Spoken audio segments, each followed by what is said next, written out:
આપ્યો હતો બરાબર એ જોડે તમે આ ગાંઠ તોડી નાખો એટલે આ કોંડિયા તૂટે એટલે તમારો હિસાબ અહીંયા ચોખ્ખો કોંડીનો વ્યવહાર ચોખ્ખો ઘાટનો વ્યવહાર ચોખ્ખો ચાલુ રાખો થોડી વાતમાં થાય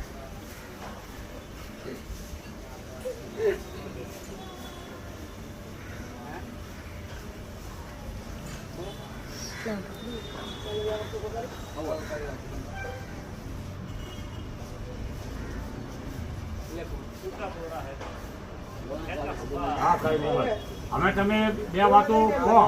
કે ભાઈ બીજી વાત એમને કહો બે વાતો કે અમારે ભાઈ કન્યાની માટી થઈ ગઈ છે આ બાજુ તમે શાંતિ રાખો કે હવે બીજી વાત ઈ કે આ જમાઈ થાય એમનો બરોબર. આ જમાઈ અને એમની જે બરોબર. હવે તમારા મોઢે તમે બોલો આ બીજા હવા મેકીને પાણી પીવડાયું હોય કે કઈ તમારા રૂપિયા પાડ્યા હે